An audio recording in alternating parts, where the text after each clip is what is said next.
Back when we started, advertisement was a very forgotten thing. People in jewelry line were not advertising at all. Dhanda is a new terminology that is going around. Tanishq took a big step into the market, created a lot of dent for the custom jewelers. 25,000 tons of gold is lying in India, which is idle. 5,000 ton सिर्फ मंदिरों में पड़ा है. So how was your relationship with the money? उनकी सोचिए और उनकी बातें सुनिए तो उनकी पूरी जिंदगी की कमाई साफ हो गई. लोग सोचते हैं बैंक लॉकर्स बहुत सेफ है. And I think social media has ruined the mindset of these young people. सबको जल्दी अमीर बनना है. They don't know the basic. जैसे सोना एक ऐसी चीज है जो इंसान हमेशा अपने सक्सेस से जोड़ता है. Having a 30-year experience, I think what you come to realize over a period is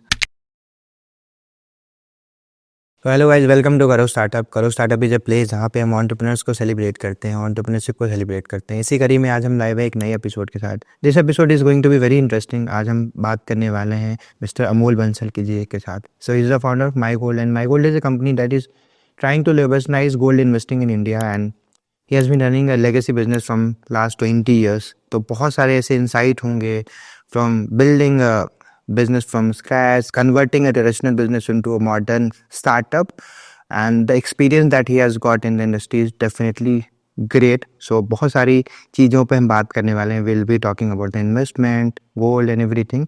So let's just start. First of all, welcome to Karo Startup. So we are excited to talk to you. So starting from your journey, and इतना समय हो गया आपको business में भी. So journey start करते हैं कि आपकी journey कैसे हुई, particularly into business domain, and then we'll come to my gold. sure. So building on 60 years of legacy back in 1995, हमने लखनऊ में एक शोरूम खोला था. Okay. Coming from a small city at that time called Faizabad, which is now Ayodhya, Right. हमने लखनऊ में एक retail jewellery store खोला था जो कि 1,000 स्क्वायर फुट का था. Right. और उस समय हमारे लिए बहुत बड़ा एक चैलेंज था क्योंकि ज्वेलरी बिजनेस जो होता है वो पूरा ट्रस्ट पे डिपेंड करता है. Right.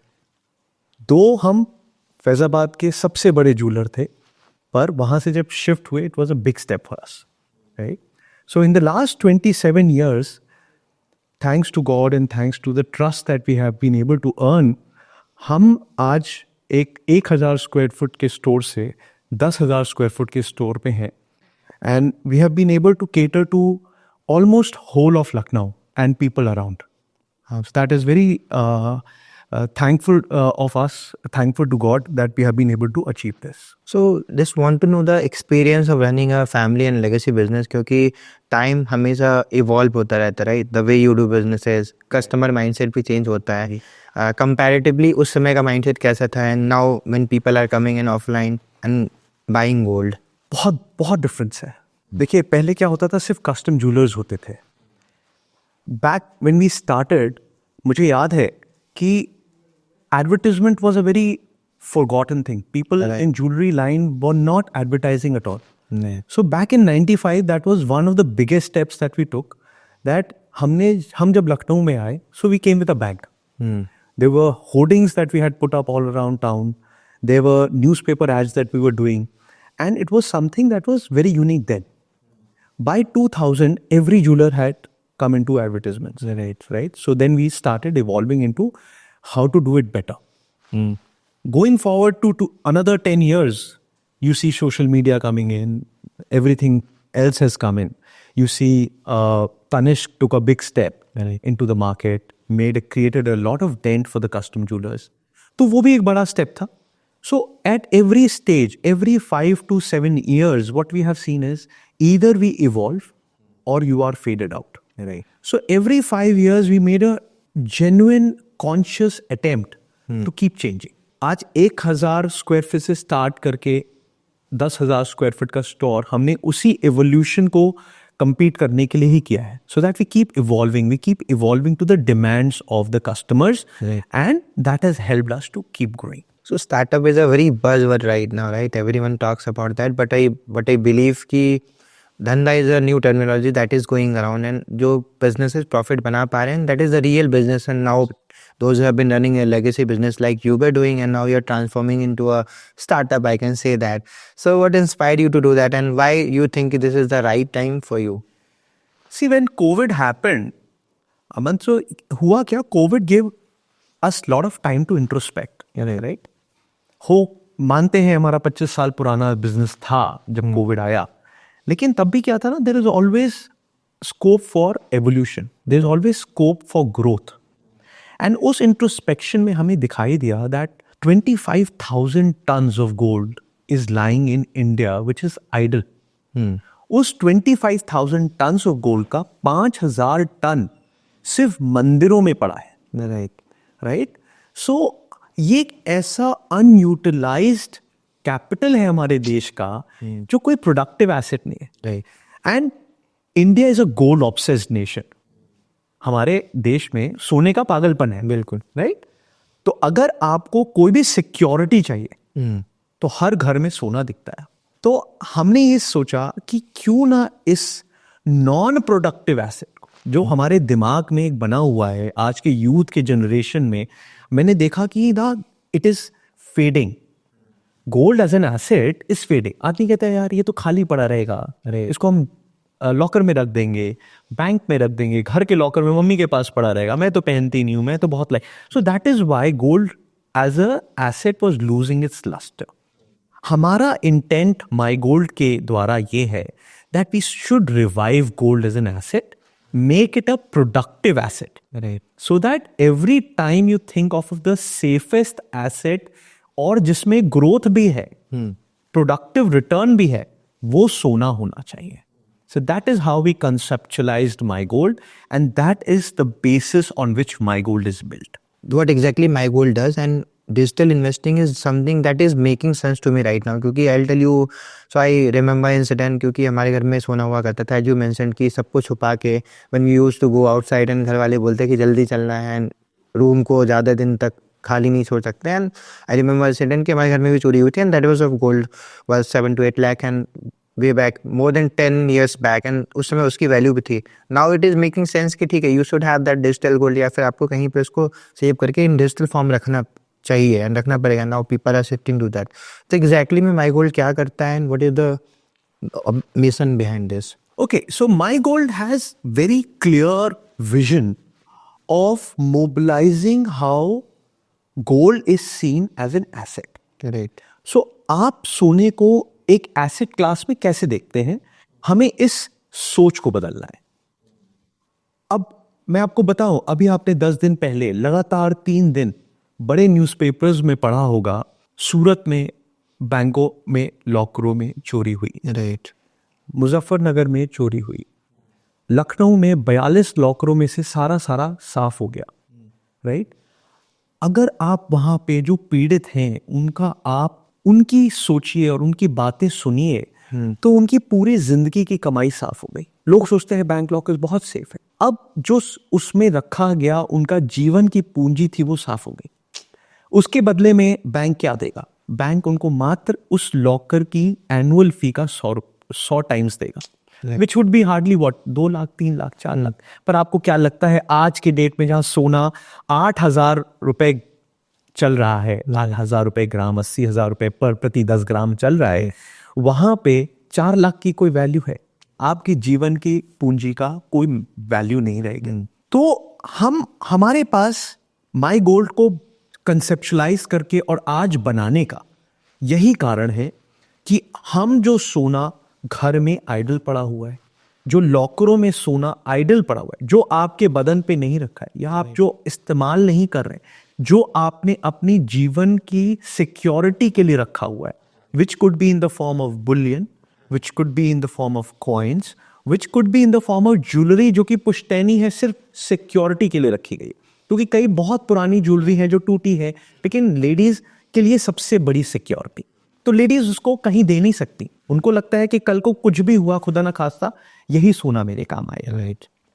तो हमने 2 तरीके से माई गोल्ड को प्रस्तुत किया है. एक, जहां पे ये सोने को आप हमें दे सकते हैं, डिजिटलाइज कर सकते हैं, और हम इस पे आपको गारंटीड 5% गोल्ड वेट में ग्रोथ देते हैं.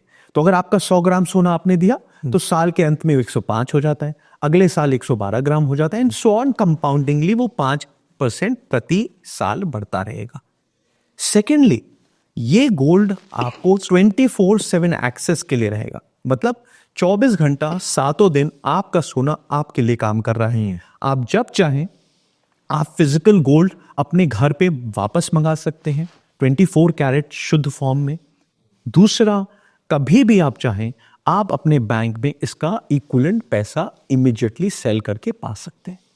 तो now your gold is with in your reach. आपको बैंक लॉकर में भी सोना है, मैं कहता हूं हो सकता है कि ये 2-3 जो केसेस हुए वो एक चांस की बात है। हजारों बैंक लॉकर्स हैं, हो सकता है वो सेफ माने जाए, लेकिन ऐसी भी तो स्थिति हो सकती है रामन, जहां पे कि वीकेंड है, हॉलीडेज है, इमरजेंसी बता के तो आएगी नहीं। अगर वो इमरजेंसी आई फिर ये सोना आपके लिए कैसे काम करेगा? हमारे माई गोल्ड पे 24 घंटा सातों दिन आपका सोना सिर्फ आपको एक्सेस है। आप जैसे चाहें उस सोने को इस्तेमाल कर सकते हैं। तो ये तो हो गया कि सोना जो हमारे घर में सो रहा है उसको जगाओ और काम पे लगाओ, राइट? तो एक तो ये कॉन्सेप्ट है माई गोल्ड का कि जो हमारे घरों में सोना पड़ा है उसको हम अपने देश की प्रगति के लिए लगाए, राइट? दूसरा डिजिटल गोल्ड है जो हम हमारे प्लेटफॉर्म पे हर इंडियन सिटीजन को ये फीचर मिलता है कि वो मात्र ₹10 भी हर रोज बचा सके। अगर उसकी अर्निंग मैं कहता हूं ₹100 भी है तो 10% of his earning every day वो अपना सोने में सेव कर सके, राइट? तो स्मॉल सेविंग, चाहे वो ₹10 की हो, चाहे वो ₹100 डेली की हो, चाहे वो वीकली की हो, चाहे वो मंथली की हो, वो कर सकेगा। तो ये डिजिटल गोल्ड सेविंग्स का एक उसके लिए बेहतरीन, और साथ ही साथ ये सोना भी उसका 5% गारंटीड ग्रोथ की तरफ बढ़ रहा है। तो एवरेज में अगर तुम देखोगे तो चाहे आपका आइडल गोल्ड है, चाहे आप नया सोना निवेश कर रहे हो, आपका 5% तो वजन में बढ़ेगा, प्लस जो हमारा CAGR होता है, कंपाउंडेड एनुअल ग्रोथ रेट, वो सोने का पिछले 50 सालों का 11% है। तो एवरेज में मानोगे तो 16% का हमें ग्रोथ, गारंटीड ग्रोथ आपको सोने के निवेश में मिल सकती है, which is you're not taking a risk. It is absolutely safe, 100% secure and 100% insured. So that is the beauty of the ecosystem that we are trying to build. एक सवाल है जो मुझे हर बिजनेस ओनर से पूछना होता है, जो ऑलरेडी जिनके फैमिली में बिजनेसेस होते रहे, right? So how was your relationship with the money? क्योंकि हमारा इन्वायरमेंट थोड़ा डिफरेंट था, आपके में थोड़ा डिफरेंट होगा I guess, and that is also important. So childhood में कैसी बातचीत होती थी या घर में माहौल कैसा था, and how that has help you to become a better entrepreneur? That's a very interesting question. तो मैं सही बताऊं, क्लास 12 तक मुझे ₹100 की गड्डी उस समय बहुत बड़ी चीज होती थी। मैंने अपनी जिंदगी में ₹100 की गड्डी भी नहीं देखी थी। तो class 12 I was very good science student, और मुझे याद है दैट वाज ईयर 1995, और मैं क्लास 12 में मैं जब अपने जो हमारी दुकान होती थी ज्वेलरी की, उस पर पहली बार गया, just for a change, to meet my seniors, my elders and my brothers and everybody. और पहली बार जब मैंने वहाँ ट्रांजैक्शन होते हुए देखा ना, द वॉल्यूम देखा, और मुझे लगा कि यार ये पैसा होता है। सो पैसे का तो यह है कि हमारे घर में ना कभी भी हमें बड़ा ग्राउंडेड रखा गया। इट वॉज नॉट दैट कि आप ज्वेलर हो तो आपके पास पैसे का लोभ दिखाया जाए या शो ऑफ हो, ऐसा कुछ नहीं था। बल्कि I was a very good science student, जैसे मैंने बताया, लेकिन because the requirement was that in 1995 we had to expand. We wanted to get into the Lucknow market. So I thought it was a wise decision at that time to give up my dreams on becoming an engineer or an architect and join business. So that was a huge leap of faith which I took in 1995. आज मुझे almost 30 years हो गए industry में, and उस 30 years के experience को I want to give it back to my country. I want to make Bharat सोने की चिड़िया again by making sure that we utilize this unproductive asset and look at gold as a productive asset. हमारा एक ही चीज है, सोने को जगाओ, काम पे लगाओ। एंड ये ट्रांजिशन कितना डिफिकल्ट रहा है from family businesses to now startup ecosystem, नई टेक्नोलॉजी, नया इकोसिस्टम, कितना आप रिलेट कर पा रहे हो उससे? So to be very honest, again, when I started my gold, it was a huge struggle for me. My first 2 years, I was really struggling.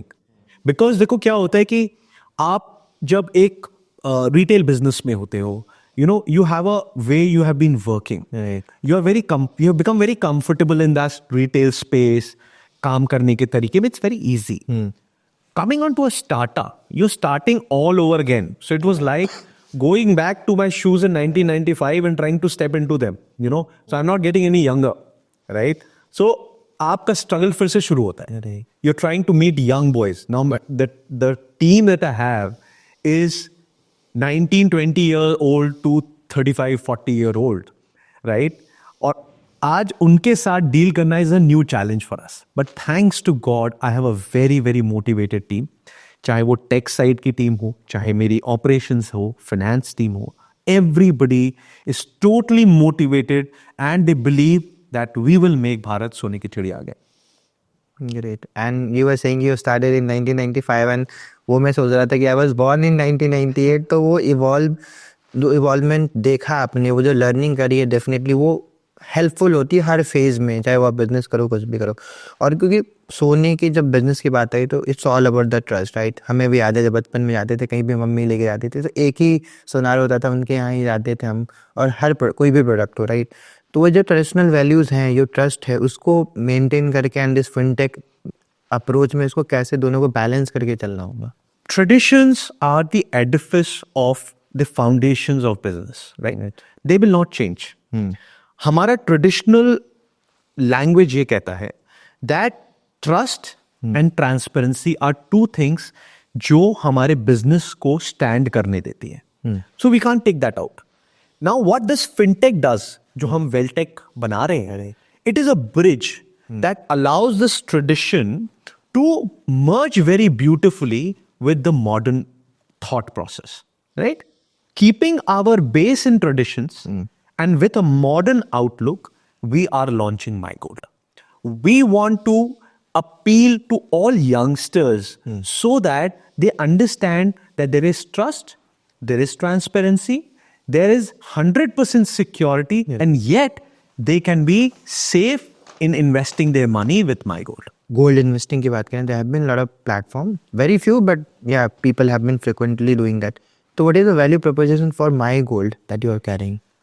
As I said, Aman, the most important USP that MyGold gives is we are a platform that is focused on two things: security and safety. Right. We are absolutely user centric. हम company centric नहीं है, हम profits के बारे में नहीं सोच रहे. हमारा मानना है कि अगर यूजर हम पे ट्रस्ट करता है, अगर हम एक ट्रस्टवर्दी प्लेटफॉर्म है, प्रॉफिट्स विल फॉलो. सबसे पहले यूजर आता है, सबसे पहले कस्टमर आता है, कस्टमर का थॉट प्रोसेस आता है, and that is what we are trying to build. So हमारी यूएसपी क्या है? 3 चीज है. 24/7 access to their money, no lock-ins, and most importantly 5% compounding growth per annum in the weight of their gold. So mind you, Aman, I like to highlight this. It is not just the value, it is the weight of gold.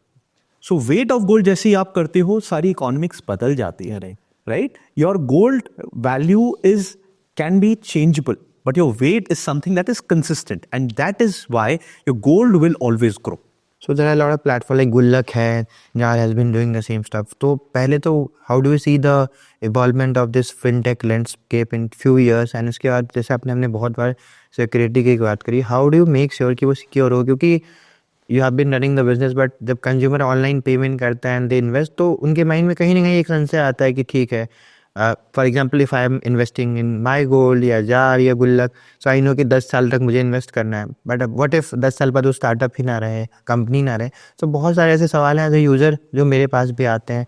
So how do you make sure कि वो सवाल उनके पास ना रहे and they are investing in a right platform? Very, very nice question again, Aman. So I will like to tell you 3 things. Number 1, partnerships with the right companies is what makes us stand out. For digital gold investments, we have MMTC PAMP, जो कि आपका digital gold store कर रहा है और आपके लिए digital gold रख रहा है. ठीक है ना. MMTC PAMP is a government of India undertaking, जिसमें कि गवर्नमेंट का भी शेयर है, and that is why we have partnered with MMTC PAMP and not a private enterprise. दूसरा, हम हमारे जो वॉल्टिंग पार्टनर्स हैं वो सेबी अप्रूव वॉल्ट मैनेजर्स हैं, जो कि लॉजिस्टिकली पूरे इंडिया का गोल्ड अपने पास स्टोर कर रहे हैं for MCX and BSE and all those commodities जहां भी रखी है, वो वाले वॉल्टिंग पार्टनर्स हैं हमारे। तीसरा, we have an asset administrator with the largest asset administrator globally called Vistra. तो Vistra will make sure that आपने जो सोना हमें लीज किया वो एडमिनिस्टर कर रहा है उस गोल्ड को। सो इवन जैसे आपने कहा कि मानिए कल को आप फेल हो जाते, अगर हम फेल हो सकते हैं, the company can fail but the systems don't fail, the partners are not failing. So what Vistra will help you do is, even if I fail, they will make sure that the asset reaches back to you, right? So asset does not belong to my gold. Asset belongs to the user at all times, 24/7. And that is the beauty of the ecosystem. आपने कहा competition. Competition है, जरूर है। Digital gold में आज कई players हैं जो सेविंग्स की बात कर रहे हैं, अपने अपने तरीके से सेविंग्स करा भी रहे हैं और अच्छा यूजर बेस भी है। हमारी यूएसपी, मैंने आपसे पहले भी कहा, मेन 3 यूएसपीज हमारी हैं। पहला कि हम अपने यूजर को 5% कंपाउंडिंग ग्रोथ गारंटीड दे रहे हैं per annum in gold wait. दूसरा, 24/7 एक्सेस है, हम उसके ऊपर कोई बाध्यता नहीं डालते कि इतने समय तक आपको इन्वेस्ट करना ही करना है। आपको जब इन्वेस्ट करना है तब इन्वेस्ट करो, आपको जब अपने सोने को निकालना है आप उसका या तो फिजिकल पार्ट अपने घर मंगा सकते हो या आप अपने बैंक में पैसे ले सकते हो, कोई लॉक इन नहीं है। तो ये this is why I believe that my gold has a very strong proposal for its users and it is something that makes lot of sense to invest in. Right. And whole process के बारे में बताइए, क्योंकि I've heard कि you have a vehicles also in Lucknow जो जाते ही gold collect करते हैं and then you mail that and then you get that gold. तो वो प्रोसेस के बारे में। Yes, so हमारे पास गोल्ड कलेक्शन जब हम कहते हैं ना, तो गोल्ड कलेक्शन के 2 माध्यम है। एक है जो हमारा कलेक्शन सेंटर है जो कि फिक्स है, people can walk into my collection store, get their gold purified, get it checked and purified and they can lease it to us. Second is we can reach out to the people. वो कैसे करेंगे? हमने दुनिया की पहली gold vanity van बनाई है, जिस वैनिटी वैन में गोल्ड की टेस्टिंग भी हो सकती है, गोल्ड की मेल्टिंग भी हो सकती है। तो ये एक ऐसी प्रपोजल है जो अगर इंसान कितना भी बिजी हो वो अपने घर पे बैठे बैठे भी ये काम करवा सकता है। सो हमारा कॉन्सेप्ट क्या है? देखो, जैसे क्यूकॉम है, जैसे ब्लिंकिट है, जेप्टो है, राइट? उनका कॉन्सेप्ट क्या है कि पहले एक छोटे से यूनिट पे काम कर रहे हैं, वहाँ पे अडेप्शन कर रहे हैं और उसके बाद दे आर ग्रोइंग आउट।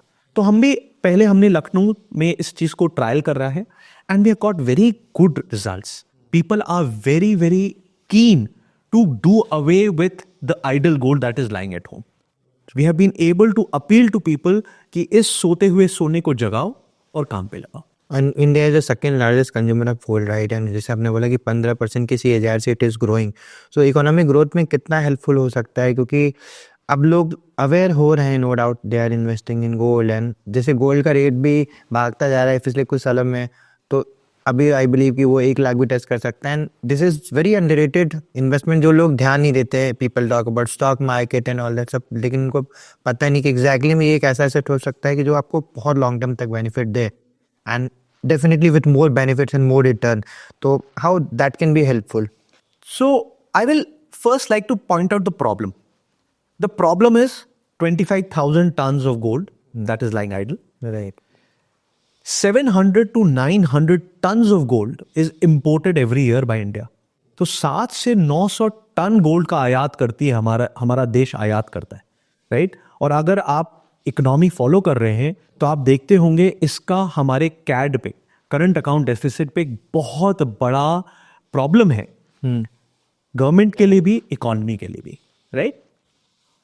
तीसरा जो मुझे लगता है कि आज देश में रिक्वायरमेंट कम होने वाली नहीं है। जैसे मैंने आपसे कहा 7 से 900 टन है, तो रिक्वायरमेंट तो कम होगी नहीं। We are a gold obsessed nation. तो इसका सोल्यूशन क्या है? इसी के सोल्यूशन के लिए हमने माई गोल्ड बनाया। अगर आप सोचो कि अगर हम इस 25,000 टन का 1% विच इज 250 टन, अगर वो 250 टन भी हम अगले 4-5 साल में हर साल मोबिलाइज करने के स्थिति में आ जाए, इसका मतलब हम एटलीस्ट 250 टन का आयात कम कर सकते हैं। 250 टन नहीं, 100 टन भी आयात कम कर दिया हमने तो कितना हमारी इकोनॉमी को फायदा होगा। तो हमारा इंटेंट ही यही है। देखिए, भारत सोने की चिड़िया तभी बनेगा जब ये आयात सोने का कम होगा, और वो तभी होगा जब हम अपने देश को ये उसमें जगा पाए कि अपने देश में जो सोना पड़ा हुआ है उसको हम प्रोडक्टिव बना पाए। अगर हम उसको सिर्फ रखेंगे तो उसका कोई फायदा नहीं है। अगर हम उसको अपने देश के काम में लगाएंगे और साथ साथ अपने लिए भी रखेंगे और उसको बढ़ता हुआ देखेंगे तो फायदा है। No people are going back to basic. बहुत छोटा एग्जाम्पल है, बट जैसे लोग पहले जो कपड़े पहनते थे तो people use to call them old fashion. अब मैं देखता हूँ कि जितने जेनजीज हैं same they are adapting the same thing. जैसे गोल्ड की भी बात करें, पहले लोग सोना शौक से पहनते थे, बट जितना मेरा तजुर्बा कहता है, आई डोंट नो अगर आप इत्तेफाक रखते हो इस बात से, कि लोग गोल्ड इसलिए नहीं पहनते, उनको डर लगता है कि अगर मैं रोड पे जाऊंगा कहीं चोरी ना हो जाए, किसी ने छीन नहीं लिया।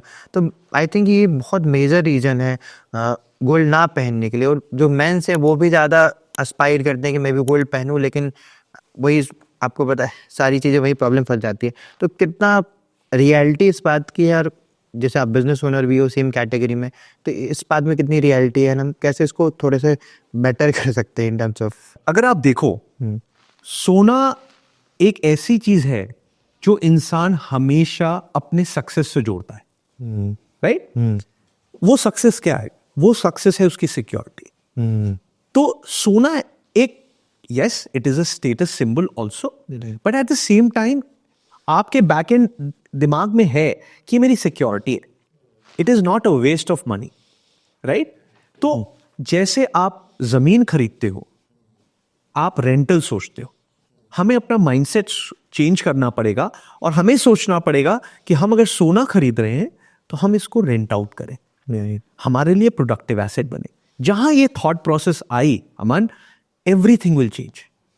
आज जैसा तुमने कहा कि लोग डरते हैं सोना पहनने में, लेकिन ना सोने की बिक्री कम हो रही है, ना सोने का आयात कम हो रहा है। चेंज क्या हुआ? ज्वेलरी से लोगों ने अब सोने के बिस्किटों में इन्वेस्ट करना शुरू कर दिया, पर अगेन खरीदा और उसको लॉकर में डाल दिया। How is it productive, right? तो देखो, productive banana is the theme. हमें अपने सोने को प्रोडक्टिव बनाना पड़ेगा, हमें अपने सोने को डिजिटलाइज करना पड़ेगा, जैसे कि हमारी सिक्योरिटी तो वही रहे पर हमारे प्रोडक्टिवनेस बढ़ जाए, हमारा ease of getting access to that gold बढ़ जाए। सो मेरे को लगता है that on my gold, through my gold, ये हम दोनों एक्सेस अपने यूजर्स को बहुत इजीली प्रोवाइड कर सकते हैं। And this is something that every Indian should aspire to do. क्योंकि क्या है, आज अगर आपने सेबी का चेयरमैन का सुना हो, 99% of retail investors end up losing money on the stock market. Quick money. Every child today wants to make quick money. They want to become billionaires overnight. Possible है? नहीं होता। आप कसिनो जाओ, 10 casino allow anybody to win. कहते हैं ना, एक पुराना कहावत है, द हाउस ऑलवेज विंस। इसी तरह स्टॉक मार्केट की भी कहावत है, स्टॉक और market always wins, the broker always wins. Loser कौन है? इन्वेस्टर है। So why not invest in something that is giving you 100% security of your value with growth. तो मुझे ऐसा लगता है कि यंगस्टर्स जिन्होंने ये भुला दिया है सोने को, एक एसेट क्लास को, कि अरे ये तो स्लो ग्रोथ एसेट है, इस एसेट का कोई मीनिंग नहीं है। आज आप कई बच्चों से पूछें तो उनका ये रहता है, अरे नहीं सोने में क्या इन्वेस्ट करना है, अरे आप स्टॉक मार्केट में लगाइए, अभी देखिए मैं 25% का रिटर्न निकाल लूंगा, ये कर लूंगा, which is wrong. It is a risk that you are taking. With gold मैं कहता हूं ठीक है, if you have a risk appetite लीजिए, पर 20% of your portfolio should also be, your saving should also be in gold. And with the digital media, जैसा कि हम लोग डिस्कस कर रहे हैं, it gives you access to your gold with growth. And I think social media has ruined the mindset of this young people. जैसे आपने बोला सबको जल्दी अमीर बनना है, they don't know the basic. जैसे पिताजी वाला करते थे कि इन्वेस्ट करो गोल्ड में, and they used to buy, but अब इस जस्ट दैट कि आप जैसे प्लेटफॉर्म ने इसको और इजी बना दिया to invest in digital gold, तो that's a great thing. But out of the lot of unorganised market in India, gold is one of them, जो ऑलरेडी हम हमेशा अभी भी देख पाएंगे. जब भी हम होम टाउन में जाते हैं, एक लाइन में लगभग 50 दुकानें हम देख सकते हैं. बिल्कुल. तो क्योंकि क्लेम्स ही होता है 24 कैरेट्स, फिर बाद में समझ में आया कि 24 कैरेट से एब्सोल्युटली नहीं बना सकते. I believe 22 carat right measurement. तो थोड़ा सा जो चीज़ें हो रही है अनऑर्गेनाइज मार्केट में, जो locals consumers as a consumer हम फेस करें, so I want you to highlight on few points. एक चीज़ और है, तब तनिक्स ने आपसे बात करी, जब ये कंपनीज आने लगी तो we started trusting more on this people की एक ब्रांड के साथ वो लोग आ रहे हैं, तो स्टार्टेड गेटिंग देयर, एंड फिर हमने उनसे गोल्ड खरीदना स्टार्ट किया. तो जो लोकल प्लेयर्स हैं जो अभी तक समझ रहे हैं कि ऑडियंस बेवकूफ़ है, एंड कुछ लोग जो अवेयर नहीं है वो बेवकूफ़ बन भी रहे हैं, उनके लिए कुछ पॉइंटर्स जो उन्हें हमेशा ध्यान रखने चाहिए if they are buying gold offline, और जो चीज़ें होती आ रही है traditionally. So this is very interesting. I think post 2015, hallmarking has become something very important.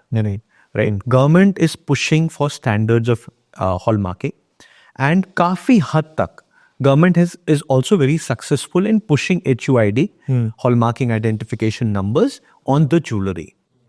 Post 2015 I think जितने भी जूलर्स थे जो एक स्टैंडर्ड मेंटेन करना चाहते थे, जिनको ये लगता था कि organisation is an important asset to have in their systems, उन्होंने इसको अडेप्ट किया है बहुत beautifully. And I think they are at a point where they able to compete with these organized players, these multi-city players, very beautifully, very easily now. Yes, the challenge still comes because 6 lakh jewellers हैं. 6 lakh jewellers में आप ये कहिए कि 6 lakh jewellers इस सोच से वाकिफ रखेंगे हमारे आपके कि हमें ऑर्गेनाइज होना है? नहीं है. हो सकता है 1 लाख हमसे वाकिफ रखते हो और उन्होंने अपने आप को अडेप्ट करके they are progressing into becoming bigger players and challenging the organise sector. But जो 5 लाख है, जो ये 80% है, they are bound to fail today और tomorrow. Because today or tomorrow, the youngsters of today will realize that, मेरे बाप दादाओं को बेवकूफ बनाया गया. And I think it's my appeal through your platform. It is high time that those 80% of the, small jewelers, they also need to change. We need to become adaptive. We need to accept the truth. And the truth is we need to be transparent. Trust building comes from transparency. हमारे बाप दादों ने हमें यही समझाया, and that is why we have been able to continue the legacy of 90 years till today. And gold leasing is a feature. तो I want you to elaborate कि exactly में क्या होता है, gold leasing कैसे होता है, and how you guys do that in your platform. So, digital gold leasing is a very new concept. It is something where हम आपसे बेसिकली, जैसे मैंने आपको बोला, आप प्रॉपर्टी खरीदते हो और प्रॉपर्टी के रेंटल के बारे में सोचते हो. तो हमारा थॉट प्रोसेस ये था कि जब भी आपके पास गोल्ड हो और वो अगर सो रहा है तो हम उसके रेंटल की बात सोचें. तो idea is very simple, it is not complicated. आपको अपने सोने को हमारे सेंटर पे ले जाना है, या आपको हमारी गाड़ी अपने घर पे बुलानी है, आपको अपनी ज्वेलरी को टेस्ट करना है. अगर आपको लगता है कि ये आइडल है सोना, तो आपको हमें मेल्टिंग राइट्स देने हैं. हम आपके सामने आपके सोने को मेल्ट करेंगे, उसको टेस्ट करेंगे, उसकी प्योरिटी जो कि 24 कैरेट इक्वलेंट है. सपोज आपका 18 कैरेट ज्वेलरी है 100 ग्राम्स, तो 75% प्योर है. तो 75 ग्राम्स प्योर गोल्ड आप हमको एज लीज दे देते हैं, एज रेंट दे देते हैं, और उस पे हम आपको 5% गारंटीड ग्रोथ दे रहे हैं with 24/7 access. It is very simple. इसके साथ हम आपको एक बेलमेंट कॉन्ट्रैक्ट देते हैं जो कि आपको अश्योर करता है कि सारे टर्म्स एंड कंडीशंस क्या हैं. आप कभी भी इस सोने को अपने घर वापस मंगा सकते हैं, आप कभी भी इस सोने को बेच सकते हैं. So everything it is yours, it is not mine. हम सिर्फ रखवाले हैं आपके सोने के लिए. हम आपके सोने को गवर्न कर रहे हैं कि ये अच्छे से रखा जाए और ये अच्छे से यूज किया जाए इकोनॉमी की बढ़ोतरी के लिए. तो हमारा इंटेंट ये है. गोल्ड लीजिंग में अभी लखनऊ में और प्रेजेंट तो आप ऑफलाइन कर रहे हो, but what are your plans to expand, क्योंकि और सिटीज़ में are you planning to do it more offline stuff? Absolutely Aman. So मैंने जैसे आपको शुरू में बताया कि जैसे ब्लिंकिट है, जेप्टो है और इन स्विगी ने शुरू में एक छोटे से सेक्शन से शुरू किया, वहां मार्केट को टेस्ट किया और आज भी वो अपने कोको सेंटर्स बनाते चले जाते हैं, राइट? उनके अपने डार्क स्टोर्स खुलते चले जा रहे हैं। हमारा भी यही है कि हम एक सेंटर से शुरू करके और पूरे इंडिया में अपने कोको सेंटर्स एस्टैब्लिश कर पाए, जहां पे आदमी वॉक इन करके अपने सोने को हमें लीज कर पाए। सो डेफिनेटली हमने गोल्ड इन्वेस्टमेंट की बात करी, तो एज एन एंटरप्रेन्योर मैं चाहता हूँ कि कुछ इंसाइट्स जो आपने सीखी है 25-30 साल की जर्नी में वो बताओ। तो एक इंटरेस्टिंग सवाल कि अगर आपको स्टार्ट से अभी स्टार्ट करना होता है तो what are the few sectors that you have started in? क्या ऐसी चीज़ होती है जो आपको लगता है कि आप स्क्रैच से जीरो से स्टार्ट करोगे अभी इन 2025? मेरे को ऐसा लगता है ना कि for a startup everything is possible. It is only the idea of execution. देखो, मैंने जब किताबों में ये पढ़ा है कि हर सेकंड हजारों आइडियाज हजारों लोग को आ रहे हैं, लेकिन क्या वो एक्चुअली एग्जीक्यूट हो पा रहे हैं? नहीं। कभी हम अपने ऊपर कॉन्फिडेंस लूज कर देते हैं, कभी हमारे पास वो साधन नहीं होता कि हम उसको, तो let's stop looking for excuses. If on a startup journey, I believe we should have the confidence in ourselves. We should talk to people. We should talk to a lot of people, trying to make sure कि क्या मेरा idea सही है। But मैं आपको यहाँ पे एक बात जरूर बोलूंगा, दैट इससे निराश नहीं होना चाहिए। कई बार आपका जो थॉट प्रोसेस होता है वो दुनिया समझ नहीं रही होती है। कई बार आप जो करना चाहते हो वो दुनिया समझ नहीं रही होती है। मुझे 84 में स्टीव जॉब्स ने एक याद है उनका कि 84 में उन्होंने कहा था, I want people to have books in the palm of their hands, right? I want people to read books on their palms. It is possible today. आज आप आईपैड पे पढ़ सकते हो, बट क्या उस समय उस ड्रीम को लोग समझ पाए थे? नहीं समझ पाए थे। It was a joke. जब इलॉन मस्क ने कहा कि हम स्पेस बूस्टर्स को वापस ट्रैप कर सकते हैं, लोगों ने कहा how is it possible? Possible ही नहीं है, पर उसने करके दिखाया। कुछ ही दिन पहले आपने सुना होगा, राइट? रॉकेट बूस्टर्स को वापस ट्रैप किया है। So sometimes the startup founder needs to have confidence in himself to push through. Sometimes we will be let down. Sometimes you will not get the support that you need. So don't be scared of failure.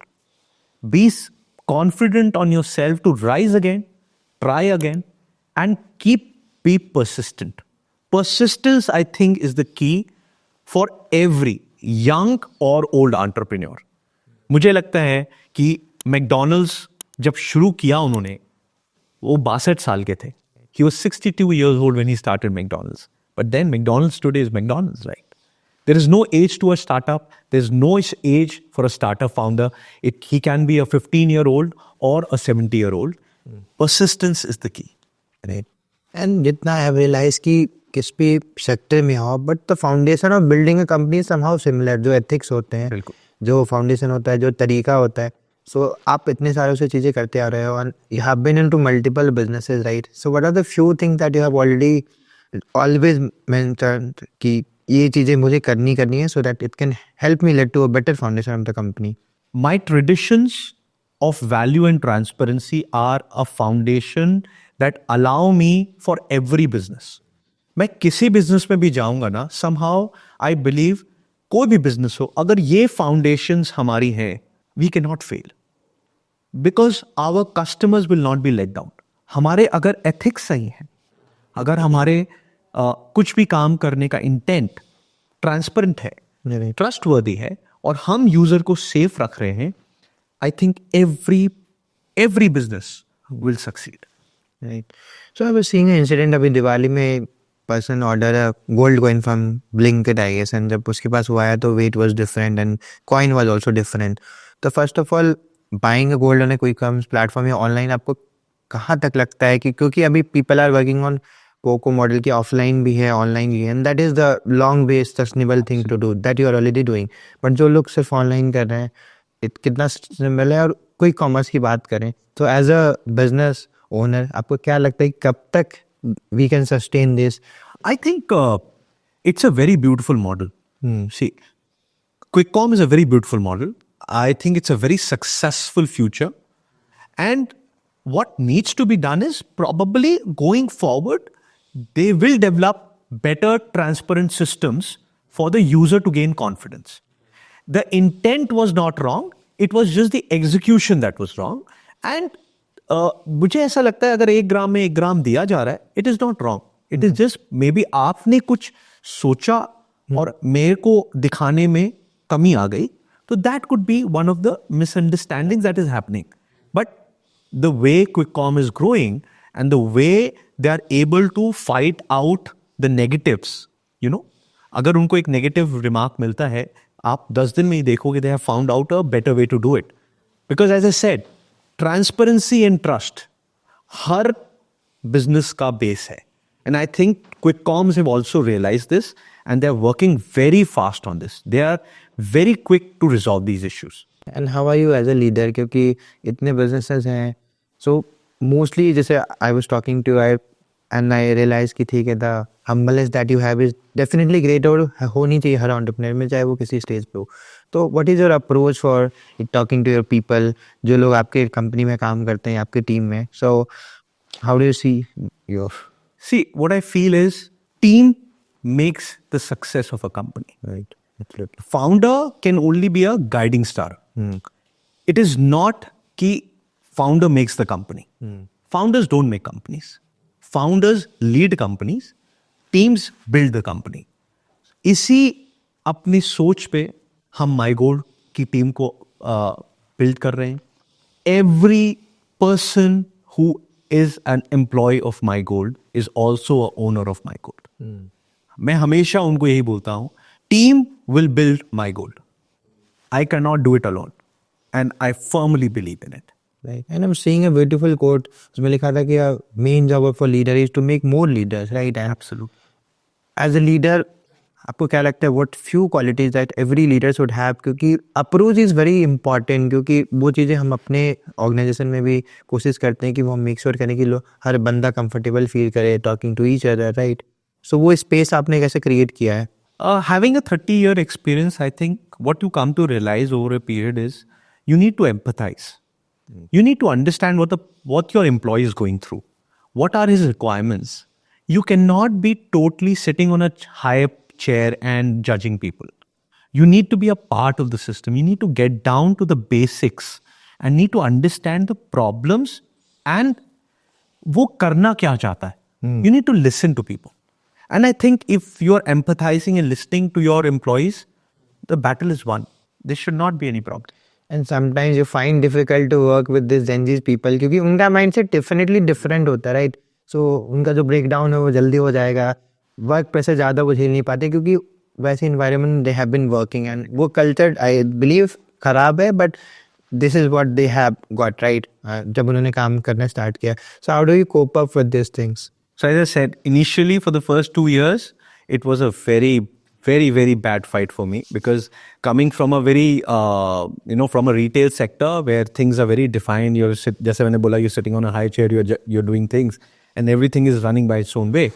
But when I got down to the basics and I tried to understand the Gen Z boys who are basically 18 to 25, their working style is different, their needs are different. Right. And what I have come to realize is that एक ज़माना था जब हम कहते थे कि हम interview ले रहे. आज की डेट में मेरे को रियलाइज होता है कि Gen Z आपका इंटरव्यू ले रही होती है कि मैं आपके साथ काम कर सकता हूँ कि नहीं. And that's a good thing, you know. They have got their priority set. They are judging you as a founder. Right. Here, I cannot work with you, sir. Sorry, I think your ideologies are different. Yep. And it's okay. And it's okay. A lot of people said, sir, I think you're too fast-paced. You're thinking too much ahead of time. We can't work with you. And I took it as with a pinch of salt. Okay, fine. But you can't be judgmental about it, right? So over 2-3 years, I came to realize that, you need to keep your cool. You need to understand that they are who they are. You have to respect what they are thinking. And it is not about money today. They're not working for money. What they're really working for is a satisfaction of the job. If they're getting a satisfaction from their job, they will keep working with you. If there's no challenge for them, they will lose interest. So it is important that Gen Z अगर हम employ कर रहे हो, let them have this space, let them be vocal about their thought process, and let them be involved in the decision making. I think that helps them to keep involved in the company. So Shilpi ji, first of all welcome to Karo startup. नमस्ते अमन जी। कुछ interesting सवाल थे जो definitely I believe कि you will be the right person to answer. तो पहले जो gold donation feature है माई गोल्ड में, उसके बारे में जानना चाहता हूँ कि एग्जैक्टली में क्या है और कैसे काम करता है। सो गोल्ड डोनेशन फीचर जो है हमने बहुत ही इजी बनाया है कि जो भी स्मार्टफोन यूज़ करता होगा ना, जो अब अधिकतर रिक्शे वाले भी करते हैं, वो भी जाके अपने आस्था के अनुसार डोनेट कर सकते हैं just with a click. And हमने बेसिकली, मैं आपको कुछ इंटरेस्टिंग वो बताऊंगी कि जब हम लोग छोटे थे ना, तब हम लोग के बड़े बूढ़े कहते थे कि अच्छा, किसी का अच्छा कुछ देखते थे तो होता था कि वाह, तो लोग कहते थे उसने ज़रूर सोना दान किया होगा पिछले जन्म में, या आपने भी सुना होगा बचपन में। तो क्या होता था, लगता था वाह, लेकिन सबके दिमाग में आता था सोना दान तो शायद सिर्फ और सिर्फ वो ही कर सकते हैं जिनके पास एक्सेस ज़्यादा मनी हो, एक्सेस ऑफ मनी हो। आम आदमी तो सोच भी नहीं सकता। धीरे धीरे वो ख़त्म हुआ दिमाग से, एंड देन सोना इतना बढ़ गया कि लोगों ने उस तरफ थॉट भी देना शुरू नहीं किया, एंड जाके अपनी इच्छा अनुसार 10 रुपये, 20 रुपये, 100 रुपये, जो जिसकी आस्था जितना अलाउ करती थी।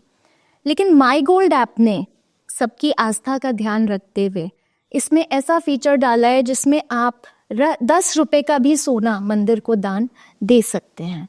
सोना दान देना इसलिए हमारे लिए इम्पोर्टेंट है क्योंकि लोग कहते हैं कि अच्छा जीवन क्यों? हम सबसे वैल्यूबल चीज़ भगवान को दान दे रहे हैं। कहीं ना कहीं जो हमें थॉट सिखाया जाता है कि मोह माया को त्यागो, कहीं ना कहीं हम उस दान से वो अपने अंदर इनकलकेट करते हैं कि हम डिटैच भी होना जानते हैं, हम अपनी सबसे प्रिय वस्तु को दान देना भी जानते हैं। लेकिन क्योंकि वो इतनी अनअफोर्डेबल रेंज हो गई कि लोगों ने वो छोड़ दिया एस्पेक्ट। लेकिन माई गोल्ड के थ्रू हम 10 रुपये, 50 रुपये, 20 रुपये, हमारी जितनी आस्था, हमारी जितनी पॉकेट, हम उस हिसाब से भी प्रभु को दान कर सकते हैं। राइट, बहुत अच्छी चीज़ आपने बताई है। दैट हिंदुइज्म में शुरू से कंट्रोवर्सीज चलती आ रही हैं कि आप मंदिर में इतना दान करते हो तो सच आप किसी वेलफेयर सोसाइटी में डोनेट कर दो, किसी अनाथ आश्रम में कर दो। तो ये कंट्रोवर्सीज हमेशा चलती है। गोल्ड के साथ भी यही होता है। I was reading some article कि गोल्ड सोना दान करने से अच्छा है कि आप किसी भूखे को खाना दो। तो इसके बारे में बताइए कि आपका क्या थॉट है इस चीज़ को लेके। हम जब मंदिर को दान करते हैं तो कहीं ना कहीं हम कम्युनिटी के लिए, वेलफेयर के लिए ही दान कर रहे होते हैं। वो मंदिर थोड़ा सा तो अपने रेस्टोरेशन और अपने प्रबंध में लगाता है पैसा आपका, लेकिन उसके थ्रू वो कई बच्चों को वैदिक एजुकेशन देता है, कई ब्राह्मणों को भोजन कराता है। आप जाइए किसी मंदिर में, लंबे लंबे लंगर चल रहे होते हैं, वो कहाँ से चलते हैं? वो मंदिर के ट्रस्ट से चलते हैं। भाई, आप लंगर कराते हो तब वो भूखा खाता है ना। तो कहीं ना कहीं कम्युनिटी को अपब्रिंग करने के लिए, कम्युनिटी को उठाने के लिए ही मंदिरों में हम दान देते हैं। अभी मैंने देखा बहुत सारे ऐप्स भी हैं जहाँ पे आप मंदिर दर्शन भी कर सकते हैं ऑनलाइन करके। और सडन शिफ्ट आ गया, जो यंगर जनरेशन है काफ़ी इंटरेस्ट लेने लगी है, क्योंकि एक तो टाइम कंस्ट्रेंट होता है सबके पास। एंड दोनों में कंपेयर करें, जो ओल्ड लोग हैं या जो नए लोग हैं, कितने लोग परसेंटेज में आप देखें कितने लोग ज़्यादा सोना डोनेट करते हैं? ज़्यादा लोग सोना डोनेट करना चाहते हैं पर कर नहीं पाते हैं। इच्छा सबकी होती है क्योंकि gold is eternal, gold is pure, और हम अपने प्रभु को या हम अपने मंदिर में सबसे अच्छी चीज़ डोनेट करना। आप किसी को चाहते होंगे तो आप सबसे अच्छी चीज़ उसको देना चाहते हैं। उसी तरह जब हम भगवान के पास जाते हैं, मंदिर में जाते हैं ना, हम उसको सोने के अलावा कुछ और डोनेट नहीं करना चाहते हैं। तो इच्छा है लोगों की, हर एक की इच्छा है, लेकिन क्योंकि गोल्ड रेट्स इतने हाई हो गए हैं कि हर कोई अफोर्ड नहीं कर सकता, इसीलिए माई गोल्ड ने एक प्लेटफॉर्म बनाया है कि मन की इच्छा मन में ना रहे। हम 10 रुपये भी दे के आएंगे, लेकिन 10 रुपये का हम गोल्ड दे के आएंगे। सो महिलाओं के लिए डेफिनेटली सोना सबसे प्रिय वस्तुओं में से एक है। एंड आपने वो बिजनेस बैकग्राउंड भी देखा है, वो शॉप्स देखी, फिर वहाँ से स्टार्टअप में कन्वर्जन। तो आपका क्या थॉट था जब ये आइडियाज ओरिजिनेट हो रहा था कि नहीं, अब हमें डिजिटल गोल्ड लाना है, वहाँ लोगों को इन्वेस्ट कराना है? As for the aspect of women, मुझे लगता है ये बहुत ही फैंटास्टिक प्लेटफॉर्म है। हर औरत को, हर लड़की को, पहले भी और आज भी, ज्वेलरी दी जाती है। वो ज्वेलरी शादी में उसका स्त्री धन कहलाता है। स्त्री धन क्या होता है? स्त्री धन ये कह के दिया जाता है कि ये हम तुम्हारे बुरे वक्त में काम आएगा। एज इन जब तुम्हें कभी कोई चीज़ की ज़रूरत पड़ जाए या तुम बहुत कठिनाई में पड़ जाओ, वो जेवर बेचो और वो तुम्हें तुरंत पैसा देगा। ठीक है, तो लेडीज़ के लिए प्लेटफॉर्म इतना अच्छा है कि आप उस गोल्ड को बुरे वक्त के लिए क्यों बचाना है? आप उसको अभी लीज करो, उससे आप 5% आपका हर साल बढ़ रहा है वेट, आप उसको ही कमाओ ना, आप घर बैठे उससे फ़ायदा पाओ ना। आप क्यों वेट करते हो कि हम बुरा वक्त आएगा तब बेचेंगे उसको? So you can earn. और टेम्पल्स में जैसे हम डोनेट करते हैं, लोगों का सवाल भी आता है कि ट्रांसपेरेंसी हम कैसे मेंटेन करते हैं कि हमने तो डोनेट किया है, कैसे वो राइट चैनल के थ्रू राइट लोगों तक वो डोनेशन पहुंचे। इस ऐप को डेवलप करने का आइडिया ही यही था कि हम 10 रुपये भी दान दे रहे हैं ना, तो हमें हमारे अकाउंट में दिखाए और वो ट्रस्ट को जा रहा है ये भी हमें दिखाए। हम दान पेटी पे जब डालते हैं तो हमें नहीं पता वो दान पेटी कहाँ खुलती है, किसके पास जाती है, लेकिन जब हम ऐप के थ्रू करेंगे ना तो हमें पता है कि ये इतना रुपया उनके उसमें अकाउंट में क्रेडिट हो गया और वो ट्रस्ट को ही गया। तो मतलब इंडिया सही में अब मॉडर्नाइज हो रहा है टू बी ऑनेस्ट, क्योंकि अभी I was into different tour of different places, तो वहाँ भी मैं देख रहा था कि हर जगह आप डोनेट कर सकते थे, चाहे वो प्रसाद खरीदने में, ये तो कॉमन हो गया, चाहे मंदिर में एंट्री के लिए हो, सारी चीज़ें। तो डेफिनेटली जो माई गोल्ड ने इनिशिएटिव लिया है बहुत अमेजिंग है। एंड मैं एक चीज़ और कहना चाहूँगी अमन जी, जब हमारे यहाँ बच्चा पैदा होता है ना तो हम सोचते तो ज़रूर हैं कि हम उसको बहुत अच्छी लाइफ देंगे आगे, हम उसको ये एजुकेशन देंगे, हम यहाँ से पढ़ाएंगे, हम उसकी ऐसे शादी करेंगे। प्लानिंग में कहीं ना कहीं हम शुरुआत से प्लानिंग नहीं करते। माई गोल्ड का कहीं ना कहीं ये भी एक आइडिया है कि जिस दिन आपने कोई काम की ठानी या आपके यहाँ बच्चा हुआ, आप एक अमाउंट ऑफ गोल्ड परचेज करना डाल दो उस नाम से, आपका 5% बढ़ेगा। जब तक वो बच्चा बड़ा होगा आपको एजुकेशन लोन नहीं लेना पड़ेगा, आपको शादी के लिए उसके लिए लोन नहीं लेना पड़ेगा, उसका अपना धन उसके लिए तैयार होगा जो बहुत ईजिली आपको उसी रेट पे मिलेगा जो दुनिया में हर जगह गोल्ड का रेट होगा। तो आपको कोई नुकसान नहीं होगा, बल्कि उससे बढ़ के ही मिलेगा, क्योंकि आपको तो 5% हर साल बढ़ेगा ही गोल्ड। मुझे लगता है माई गोल्ड में ये बहुत अच्छा फीचर है जो हर पेरेंट, हर लड़की, हर बच्चे को सोचना चाहिए। राइट, जितने वुमेन्स हैं तो उनको एक पैसिव इनकम भी चाहिए होता है, तो कुछ जॉब कर पाती हैं, कुछ नहीं कर पाते हैं, everyone has different reasons for that. तो जो आइडल गोल्ड उनका घर पे रखा हुआ है, तो सिंपल भाषा में अगर आप उन लोगों को बताना चाहो कि कैसे वो अपने गोल्ड को यूटिलाइज करके उससे कुछ अर्निंग कर सकते हैं, जो उनके लिए डेफिनेटली, चाहे वो महीने भर हो या एक लॉन्ग टर्म के लिए, एक अच्छा एसेट बनेगा उनके पर्सनल यूज के लिए। जी बिल्कुल। बहुत सी लेडीज़ को मैंने सुना है कि वो बोलती हैं कि हमारी तो शादी कर दी, हम तो पढ़ नहीं पाए, हम तो कुछ कर नहीं पाए, लेकिन उन्हें उनके पिता ने उन्हें एक गोल्ड ज्वेलरी दी है जिसको वो जमा करके 5% उस पर कमा के आप इंटरेस्ट पा सकते हो, आप अर्न कर सकते हो। आपका गोल्ड भी कहीं नहीं गया, आपको 5% बढ़ा भी, और जब आपको मौका लगे या जब आपको ज़रूरत पड़े आप उसको यूटिलाइज कर सकते हो। तो मुझे लगता है घर पे बैठी आइडल लेडीज़ जिनके पास आइडल गोल्ड है जिसका वो कुछ नहीं कर रही, उनको तुरंत ये काम करना चाहिए। तो डोनेशन की भी बात करें से लोग तो डेफिनेटली बहुत सारी चीज़ें बोलते हैं ना, आई बिलीव कि हिंदू धर्म में थोड़ा ज़्यादा सवाल उठते हैं, बट आई बिलीव लोग पीछे की बैकग्राउंड को नहीं समझ पाते कि इकोनॉमी को कितना बूस्ट होता है। जैसे आपने बात करी कि इतने लोगों को खाना खिलाते हैं, Amritsar is the live example जहाँ पे हज़ारों लोगों को डेली खाना खिलाया जाता है। तो इकोनॉमी कैसे हेल्पफुल होता है, जैसे हम डोनेशन करते हैं, चाहे वो गोल्ड की हो चाहे पैसे डोनेट करते हैं, how is it helpful temples के टर्म्स में? जब भी हम किसी मंदिर में डोनेट करते हैं हम उस मंदिर को स्ट्रॉन्ग करते हैं। जितने लोग आते हैं वो कुछ ना कुछ डोनेट करते हैं, फिर उस मंदिर में जब काम होता है, हर मंदिर को रेस्टोरेशन चाहिए, हर ठाकुर को, भगवान जी को कपड़े चाहिए, वो चाहिए, भोग चाहिए, कितना एम्प्लॉयमेंट मिलता है। कोई भोग बनाएगा, पुजारी तो हर चीज़ नहीं करेगा, आप एम्प्लॉय करोगे लोगों को, रेस्टोरेशन में काम लगेगा, आप एम्प्लॉय करोगे, आपके पास जितना पैसा होगा, जितने नंगे और बेचारे जो अफोर्ड नहीं कर सकते, जिनको एक रोटी नहीं नसीब होती खाने के लिए, आप उनको डेली खाना खिला सकते हो। तो एक तरह से देखा जाए तो आप जो दे रहे हो वो कम्युनिटी को दे रहे हो, उनका ही पुण्य आपको लग रहा है जो आपको अच्छी लाइफस्टाइल आगे उनकी दुआओं से मिलेगा। तो मुझे लगता है बहुत मेजर रोल है हमारे डोनेशन का। राइट। तो आस्था ऐसी चीज़ है, पहले definitely Arun use to believe on this, समय लगता कि आज के ज़माने में कौन ही पूजा करता होगा, बट जितने भी अच्छे लोगों से, सक्सेसफुल लोगों से मैं मिला हूँ, तो एक चीज़, एक पॉइंट सब में कॉमन है कि दे आर स्पिरिचुअल, वो डिवोशनल है, किसी न किसी एक एनर्जी को, किसी भगवान को दे डिवोट, वो मानते हैं उनको, और काफ़ी हेल्पफुल रहा उनके लिए सब, किसी ने जर्नी में बताया। तो पर्सनली आप अपने बारे में बताओ, and both as a spouse कितना हेल्पफुल रहा उस देखिए, journey? मैं एक चीज़ बोलना चाहूँगी, लोग सोचते हैं हम भगवान का नाम लेंगे और भगवान हमारी सारी प्रॉब्लम वैनिश कर देगा। ऐसा नहीं होता। हम जब जाते हैं भगवान की शरण में या हम स्पिरिचुअलिटी की तरफ जाते हैं, हमें दिमाग सुकून मिलता है, हम पॉजिटिव सोचते हैं। जब हमारा माइंड पॉजिटिव होता है तब हम हमेशा अच्छी चीज़ें करते हैं, चाहे वो वर्क में हो, चाहे वो घर में हो, क्योंकि दिमाग शांत है और सही रास्ते पे है। तो कहीं ना कहीं हमें हर कम्युनिटी में, कोई भी कम्युनिटी हो, वो आपको राह चलने का रास्ता दिखाती है, आपकी प्रॉब्लम्स वैनिश नहीं करती। तो कहीं ना कहीं जब हम स्पिरिचुअली जुड़ते हैं, हम प्रवचन सुनते हैं, मंदिर जाते हैं, हमें सुकून मिलता है, हमारा माइंड पॉजिटिव हो जाता है। जब हम पॉजिटिव माइंड से कुछ भी करते हैं तो वो सक्सेसफुल होता है।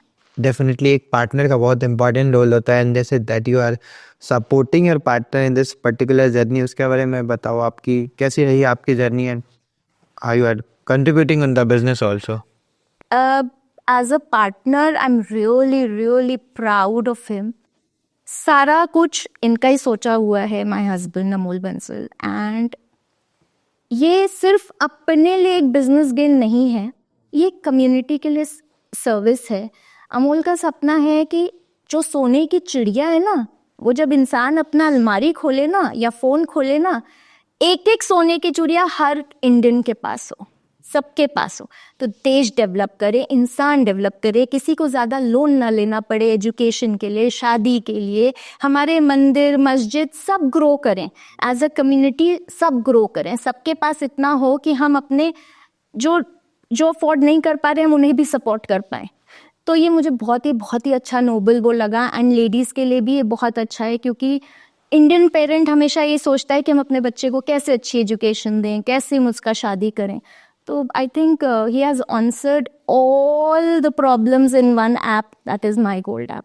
मैं एक चीज़ बोलना चाहती हूँ अमनी, मैंने देखा है यंगस्टर्स को, सब पे रेस्टोरेंट्स में खाएंगे, हज़ारों के बिल आएंगे, वो नहीं सोचते खर्चा करने में, ठीक है। उनको अगर लिकर कंज्यूम करना है, वो नहीं सोचते कि कितने हज़ार की है, राइट। जब गोल्ड इन्वेस्टमेंट का अगर हम कोई सजेशन देते हैं ना, तो सब कहते हैं अरे गोल्ड बहुत महंगा है। माई गोल्ड ने आपको ये प्लेटफॉर्म दिया है कि अगर आप 1000 रुपये भी कमा रहे हो ना, तो 200 रुपये का गोल्ड तो मिनिमम रखो, बाकी आपको जैसे अपनी लाइफ जीनी है जो। कल को जब आप बड़े होगे, आप देखोगे कि आपका एक अच्छा खासा बैलेंस आपके उस पर है, अकाउंट में है, जो आपके बहुत यूज़फुल आएगी। हम 10 रुपये का कुरकुरा खरीद के खा जाते हैं, इतने एड्स आते हैं, हम 10 रुपये का हर महीने गोल्ड क्यों नहीं ले सकते हैं? तो ये सोच मैं चाहती हूँ कि सब में आए कि हम कहीं भी इन्वेस्ट करने से पहले अपना बैंक बैलेंस स्ट्रॉन्ग करें।